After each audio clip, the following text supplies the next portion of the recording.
youtubers, en el día de hoy yo soy Kevin Zambrano y les traigo un super video que les va a gustar un montón. Y son los slimes, todos los slimes que tengo. Pues vale, vamos a presentarlos. Primer slime, segundo slime, tercer slime, bueno, chiquitito, pues lo veis, cuarto slime. Vale, pues vamos a mostrar los slimes. El primero es este, que lo hice el otro día, ¿sabéis? Súper chulo, es muy estirable, se puede hacer una pompa, a veces se pega mucho.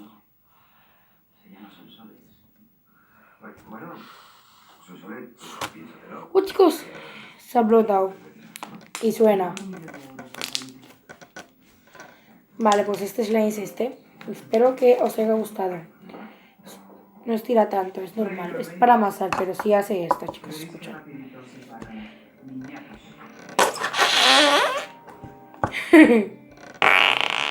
¿Escucháis, chicos? Sí hace eso. Segundo slime. Este que ya lo tenemos de tiempo. Buah, este ha resistido un montón. Este es súper estirable. Suena de todo, vamos. Este ya me ha durado tiempo. Y vamos, es súper estirable. Y a veces sale una pompa. ¿Veis, chicos? ¿Veis? Mirad. ¿Veis? Vale, y suena. Y a veces vamos con el tercer slime. Este lo tenemos allá, chicos. ¿Veis? Chulo, también. Este sí estira, no es como el otro. Este es como el otro, pero más estirable. Que tiene una especie de...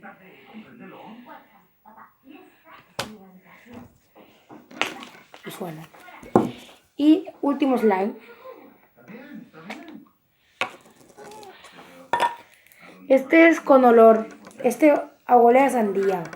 Lo compré, me vino aquí en un bote con esto. Y también es slime. Se rompe a veces. Y nada, chicos, espero que os haya gustado mucho el vídeo. Suscribiros, darle like y ya hemos acabado por el día de hoy.